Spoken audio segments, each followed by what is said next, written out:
Pueblo dominicano, en nombre de nuestro partido, la Fuerza del Pueblo, me dirijo a ustedes esta noche para compartir nuestros puntos de vista y perspectivas acerca de la situación por la que en estos momentos atraviesa la República Dominicana. Al asumir su mandato el 16 de agosto del 2020, el actual gobierno, encabezado por el presidente Luis Abinader, se encontró con una situación de crisis de múltiples dimensiones ocasionada por la pandemia del COVID-19. Reconocemos y valoramos que el gobierno ha desplegado encomiables esfuerzos por mitigar los efectos de esa enfermedad contagiosa, así como el de reactivar el crecimiento de nuestra economía nacional. Al ser el COVID una tragedia de carácter global, es evidente que todo lo que acontezca en torno a su propagación y sus consecuencias económicas y sociales repercuten en nuestro país. El principal desafío a nivel mundial para combatir la pandemia fue encontrar una vacuna adecuada. Se logró en tiempo récord, en menos de 8 meses. Normalmente, la elaboración de una vacuna toma tiempo, a veces entre 10 y 15 años, pero los esfuerzos de colaboración entre los miembros de la comunidad científica internacional permitieron obtener ese milagro en tan corto tiempo. En la República Dominicana se contrató la vacuna AstraZeneca, fabricada en la India, con una licencia de dicha firma y la Universidad de Oxford en el Reino Unido. Lamentablemente, la referida empresa farmacéutica no pudo cumplir sus obligaciones contractuales a pesar de habérsele pagado, como tampoco las pudo cumplir con varios otros países de Europa. El fracaso del mecanismo COVAX de la Organización Mundial de la Salud, OMS, para proveer del fármaco a los países en desarrollo, obligó al gobierno a la búsqueda de la única alternativa viable en el momento, la vacuna Sinovac, elaborada por la República Popular China. De una meta de vacunar a 7.8 millones de personas para fines de este año, el 80% de estos, es decir, 6.2 millones para junio, en la actualidad han recibido una dosis 5.7 millones y 2 dosis 4.5 millones de ciudadanos. Por consiguiente, a agosto de este año, todavía faltaban 1.7 millones de personas por vacunar para completar la meta propuesta para junio del año en curso. Debido a una disminución del cúmulo de ciudadanos que en estos momentos acude a vacunarse, es lógico suponer que desafortunadamente tampoco se alcanzará la meta deseada en el plazo previsto. La decisión adoptada por el gobierno dominicano de aplicar una tercera dosis de la vacuna a los 30 días de completado el ciclo con un tipo de fármaco diferente, sin una clara explicación del porqué, encontró una oposición por parte de la OMS y de la Organización Panamericana de la Salud, OPS, que la condicionaron a la realización de estudios científicos que certificaran su necesidad y viabilidad. En estos días hemos visto que en los Estados Unidos la Agencia Federal de Drogas, FDA, ha autorizado la aplicación de una tercera dosis del fármaco, pero luego de cumplir con 3 condiciones. Primero, que se llevaran a cabo los ensayos clínicos necesarios. Segundo, que hubiesen transcurrido 8 meses, no 30 días, después de la aplicación de la segunda dosis. Y tercero, que se utilizara la misma vacuna que en el ciclo inicial, que en el caso norteamericano han sido las vacunas Pfizer, BioNTech, Moderna y Johnson & Johnson. Aparte de lo relacionado con el coronavirus, hay otras áreas del sector salud que no han sido debidamente atendidas por parte de las actuales autoridades. Es lo que ha ocurrido, por ejemplo, con enfermedades crónicas no transmisibles como el cáncer, la hipertensión arterial, la diabetes y la insuficiencia renal, que han traído como consecuencia aumento de morbilidad y de muertes que pudieron haberse evitado. En el área de atención primaria hay un abandono total. Predomina una inadecuada infraestructura y equipamiento, donde a veces falta hasta el agua, así como desabastecimiento de insumos y medicamentos. En los centros hospitalarios a nivel nacional hay una baja capacidad resolutiva, lo cual se refleja en largas listas de espera para consultas especializadas, tardanzas en programación de cirugías selectivas, escasez de pruebas de laboratorios y otros estudios diagnósticos.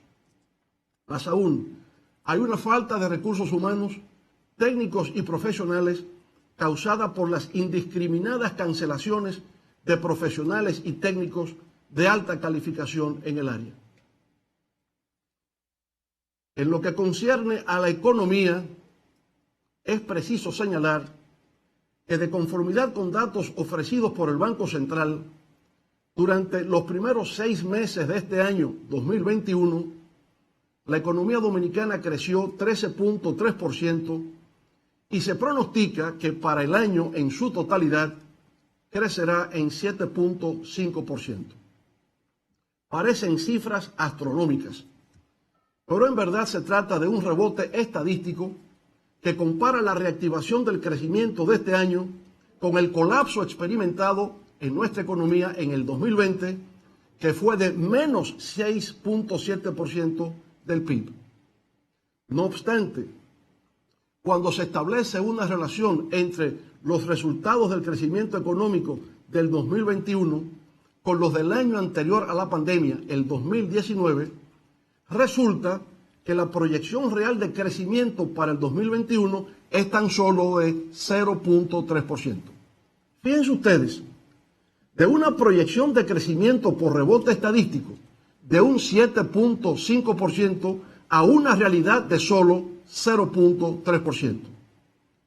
Se trata, por consiguiente, de un crecimiento relativo, lo cual pone en evidencia que utilizando cifras fuera de contexto, se puede confundir al pueblo mediante una manipulación estadística que no refleja la que realmente acontece en los hogares dominicanos. A pesar de los logros obtenidos por las actuales autoridades en mantener la estabilidad macroeconómica y un clima adecuado para la inversión, a los fines de que el país pueda salir en una fase embrionaria de recuperación de lo que habíamos alcanzado antes de la pandemia. En tal virtud, saludamos el empeño que ha puesto el gobierno en un importante sector productivo nacional como es el turismo. Pero aún tenemos un camino que recorrer para la total recuperación de la industria sin chimeneas de nuestro país. Por supuesto, muchas de las razones escapan al gobierno, pues también con motivo de la pandemia del COVID-19 y sus variantes, importantes mercados para el envío de turistas aún permanecen cerrados para visitar nuestro país. Como consecuencia, todavía tenemos hoteles cerrados en notables polos turísticos que dependen de esos mercados. En la Fuerza del Pueblo, aspiramos a que continúe ese empeño y esfuerzo gubernamental en asistir a ese sector para que logre el esplendor, la contribución a nuestra economía y a la generación de empleos que tuvo previo a la propagación del virus. Como parte del proceso de reactivación económica, es importante hacer referencia al papel significativo que han tenido las remesas enviadas por nuestros abnegados compatriotas en el exterior, siempre dispuestos a manifestar su solidaridad, aún en circunstancias adversas para ellos mismos. Durante los primeros 7 meses de este año, de enero a julio, hemos recibido 6.159 millones de dólares, lo que representa un aumento de 1.856 millones con respecto al mismo periodo del 2020, lo que equivale al 43.2%. Esos recursos que ingresan al país son de una importancia tal que en la actualidad resultan determinantes en el presupuesto del 50% de nuestros hogares. Es de reconocer que esos envíos del exterior, principalmente de los Estados Unidos, se ha debido a la política de expansión monetaria del gobierno norteamericano, que ha emitido 6 trillones de dólares para hacer crecer su economía.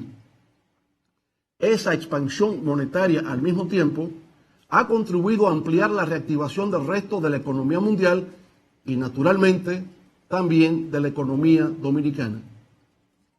Como consecuencia del impacto económico del COVID-19, nuestra economía, que en el 2019 tenía un Producto Interno Bruto ascendente a 89.000 millones de dólares, experimentó en el 2020 una caída de 10.000 millones de dólares. Hablar de recuperación económica significa, en primer término, recuperar esos 10.000 millones de dólares perdidos en nuestra capacidad de producción de riquezas. Eso, claro está, no se logrará este año. Con vientos a favor podría tal vez lograrse en el 2022, pero lo más probable, sin embargo, es que lo podamos alcanzar en el 2023. Así pues, aunque nos encontramos afortunadamente en un proceso de reactivación, no podemos perder de vista lo que ocurre en el plano global, donde todavía persisten efectos de la pandemia, ahora con sus múltiples variantes, y una situación económica que, debido al fenómeno de expansión monetaria estadounidense, ahora tiene que enfrentarse a los efectos indeseados del crecimiento de la deuda y de la inflación. Por todo eso, cobra sentido la advertencia expresada por la CEPAL, al estimar como una paradoja de la recuperación en América Latina y el Caribe, el que el rebote económico no asegura un crecimiento sostenido. De todas maneras, tomando como bueno y válido que la economía dominicana durante el primer semestre del 2021 haya crecido 13.3%, conviene formularse la siguiente pregunta. ¿Cuál ha sido el aporte del gobierno desde el punto de vista fiscal para el inicio de esa reactivación económica? La mejor acción que el gobierno puede realizar para promover el crecimiento económico es a través de la inversión pública. Resulta, no obstante, que durante los primeros 7 meses de este año, el gobierno, de un total de gastos de 468.342 millones de pesos, solo ha destinado 30.552 millones a gastos de capital, es decir, infraestructura, compra de maquinarias, equipos, vehículos, etcétera, equivalente a un pírrico 6.5% del gasto total. Eso es importante porque el gobierno, conforme al presupuesto de este año de 959.093 millones de pesos, el más alto de la historia económica dominicana, está legalmente autorizado a invertir en gastos de capital 132.365 millones, razón por la cual podemos afirmar que su contribución al inicio de la reactivación económica no ha sido en proporción a la que ha debido ser. Para enfrentar los estragos económicos generados por el COVID-19, el gobierno dominicano, al igual que otros gobiernos, se vio obligado a incrementar el gasto. Tuvo que hacerlo, sin embargo, en unas circunstancias en que disminuían los ingresos fiscales. A falta de una cooperación de la comunidad internacional, el gobierno tuvo que recurrir al endeudamiento. No había otra salida. No obstante, lo que resulta preocupante es la dimensión en que ha tenido lugar. El nivel total de la deuda de los sectores públicos, financiero y no financiero, se ha disparado de forma significativa, situándose en el más alto de la historia económica nacional. Con un crecimiento de 18.7 puntos porcentuales durante la pandemia, es el de mayor registro de América Latina y el segundo más alto en crecimiento del mundo. Y eso, naturalmente, hace levantar las cejas y mirar con preocupación. Esa legítima preocupación se debe a que esos niveles de endeudamiento, como acertadamente nueva vez afirma la CEPAL, reducen el espacio fiscal, ponen en peligro la recuperación y limitan el crecimiento futuro. En junio del 2020, la deuda pública dominicana era de 46.700 millones de dólares, igual al 59.2% del PIB. A junio de este año era de más de 59.700 millones de dólares, equivalente al 68% del PIB. Esto es 13.000 millones más que en junio del año pasado. Para que tengamos una idea de la magnitud de lo que estamos hablando, en 8 años, del 2004 al 2012, durante los 2 periodos consecutivos que me correspondió el honor de dirigir los destinos nacionales, el gobierno dominicano, a pesar de haber enfrentado 3 crisis, la bancaria interna, la crisis financiera global y el alza de los precios de los commodities, incrementó la deuda en solo 1.800 millones de dólares por año. Increíble, pero así es. Durante esos 8 años de nuestros gobiernos, la deuda incluso disminuyó, pasando de un 46.9% del PIB a un 41.3%. Señoras y señores, en los círculos oficiales se afirma que durante el primer año de gestión del actual gobierno se han recuperado 714.551 empleos de la prepandemia. Sin embargo, la encuesta continua de la Fuerza de Trabajo establece que la pérdida total de empleos durante la pandemia fue de 470.000 puestos de trabajo. Por consiguiente, es imposible que se hayan recuperado 714.551 puestos de trabajo si en realidad solo se perdieron alrededor de 470.000. Si se hubiera recuperado esa cantidad de empleos, eso significa que el actual gobierno ya habría recuperado el 100% de los empleos perdidos en la pandemia y además habría creado 245.056 adicionales. Naturalmente, eso es imposible, debido a que aún en los mejores tiempos de crecimiento económico nunca se han creado más de 120.000 empleos por año.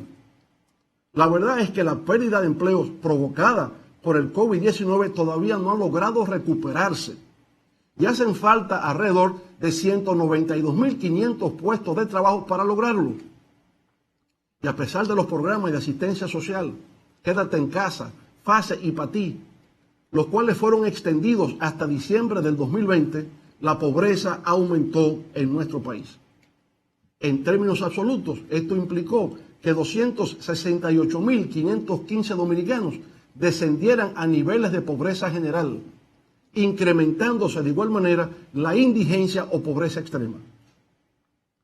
Pero a nivel general, lo que nuestro partido, Fuerza del Pueblo, ha observado que suscita mayores niveles de angustia, ansiedad y frustración en la población dominicana es el alza de los precios de la canasta familiar.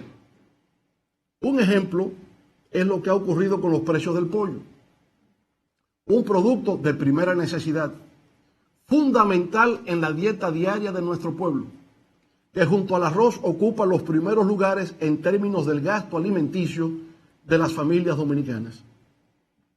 Aunque se asocia el alza del precio del pollo a la fiebre porcina, la verdad es que desde fines del 2020 y durante los primeros 7 meses de este año, el aumento en su precio ha sido una constante. Se han hecho reuniones entre autoridades, productores, dueños de supermercados y vendedores para buscarle una salida a un tema que resulta agobiante para la población y no se ha logrado. Ha habido un fracaso en solucionar el incremento de los precios del pollo, pero de igual manera con otros productos, como el arroz, el aceite y las habichuelas. Tampoco se ha logrado mejorar la situación con los limones, las naranjas y los aguacates, y ni siquiera con el arenque o el bacalao. Personalmente, he consultado a algunos vendedores de pollo, quienes me han hecho saber que el precio varía de un día para otro, así como de un lugar a otro, pero en ningún caso baja de 75 pesos la libra. Más bien oscila entre 85 y 90 pesos, y hay algunos puestos de venta en el Distrito Nacional donde ha llegado hasta a 100 pesos la libra. De acuerdo con las cifras del Banco Central, la inflación acumulada en el renglón de alimentos y bebidas no alcohólicas desde agosto del 2020 hasta julio del 2021 asciende en general al 9.84%. Pero hay productos alimenticios donde las alzas superan el 30%, el 40% y hasta el 60%. El huevo se incrementó al pasar de 179 pesos a 231 pesos el cartón de 30 unidades. La carne de res, que costaba 111 pesos la libra, ahora se encuentra a 152 pesos. El aceite de soya subió de 380 pesos a 626 pesos el envase de 128 onzas. Y las sopitas se incrementaron de 38 a 57 pesos la cajita de 7 unidades. El gobierno dominicano ha pretendido atribuir las alzas de los alimentos al incremento de los precios internacionales de los insumos y materias primas utilizadas en la producción, como los fertilizantes, los granos básicos y el petróleo. Sin embargo, esos mismos factores internacionales están presionando hacia el alza de los precios de los alimentos a todos los demás países de América Latina, con la diferencia de que la mayor parte de esos países muestran en los últimos 12 meses una inflación alimentaria moderada. El problema radica en que la inflación alimentaria de República Dominicana es una de las más altas de América Latina, solamente superada por Venezuela, Brasil y Argentina. El incremento de los precios de los alimentos, unido a la pérdida de empleos e ingresos económicos que ha sufrido el pueblo dominicano como resultado de la COVID-19, sugiere la posibilidad de que el país experimente un aumento del hambre y la subalimentación, lo que representaría a su vez un retroceso en términos de seguridad y soberanía alimentaria. Por supuesto, no podemos permitir que eso ocurra, y la fuerza del pueblo trabajará de manera infatigable para impedir que una situación semejante pueda enseñorearse sobre el territorio de la República Dominicana. Distinguidos amigos, el actual gobierno dominicano ha manifestado un particular interés en lo relativo a la transparencia, a la rendición de cuentas y a la lucha contra la corrupción y la impunidad. Debemos reconocer que el gobierno ha sido enérgico e insistente en tratar de cumplir con sus objetivos de fortalecimiento del Estado de Derecho en nuestro país. No obstante, es preciso indicar que ese objetivo no se ha iniciado con la actual gestión gubernamental.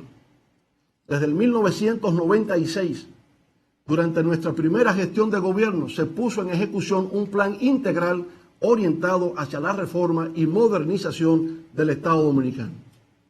Se creó la Comisión Nacional de Reforma del Estado, CONARE, la Comisión Presidencial de Reforma de la Justicia y una comisión de 15 juristas para la modificación de los códigos legales. Se aprobaron la Ley Orgánica de Presupuesto para el Sector Público, la Ley de Crédito Público, la Ley de Tesorería Nacional, la Ley de Planificación e Inversión Pública, la Ley de Compras y Contrataciones de Bienes, Servicios y Obras Públicas, la Ley que crea el Sistema Integrado de Administración Financiera del Estado, la Ley que instituye el Sistema Nacional de Control Interno y de la Contraloría General de la República, la Ley Orgánica de Administración Pública, la Ley sobre Función Pública y la Ley que crea la Estrategia Nacional de Desarrollo 2030. Durante nuestra gestión de gobierno, se crearon la Dirección Nacional de Persecución de la Corrupción Administrativa, antecesora de la actual PEPCA, el Sistema de Declaración Jurada de Bienes, la Comisión de Ética Pública y Combate a la Corrupción y las comisiones de auditoría social. Con la proclamación de la Constitución del 2010, se dio origen al surgimiento de nuevas instituciones que actualmente juegan un rol estelar en nuestro sistema democrático, como son el Tribunal Constitucional, el Consejo del Poder Judicial, el Consejo Superior del Ministerio Público, el Tribunal Superior Electoral, el Tribunal Superior Administrativo y el Defensor del Pueblo. Como puede apreciarse, toda la base institucional para la existencia del Estado social y democrático de derecho surgió como iniciativa de los gobiernos que tuve el honor de dirigir. Estimamos en toda su justa dimensión el deseo del presidente Luis Abinader de hacer nuevos aportes a la consolidación de la institucionalidad democrática de nuestro país. Y por tal motivo, la Fuerza del Pueblo ve con simpatía y beneplácito la invitación que formula a distintos sectores de la vida nacional para que participen en un proceso de diálogo con relación a 12 propuestas de reformas sugeridas por el Poder Ejecutivo. Consideramos que la construcción del consenso es la vía más idónea para que el país pueda avanzar en la superación de la actual crisis sanitaria, económica y social causada por la pandemia del COVID-19, así como por la supervivencia frente a males ancestrales que todavía aparecen como fantasmas en el horizonte nacional. Sin embargo, con respecto a la idea de reforma de la Constitución de la República para establecer la independencia del Ministerio Público, la Fuerza del Pueblo considera que ya en su artículo 170, nuestra Carta Magna precisa que esa institución goza de autonomía funcional, presupuestaria y administrativa. Y lo mismo señala el artículo 2 de la Ley Orgánica del Ministerio Público. Como los términos autonomía e independencia significan lo mismo, carece de sentido pretender modificar la ley de leyes para introducirle algo que ya existe. Constitucional y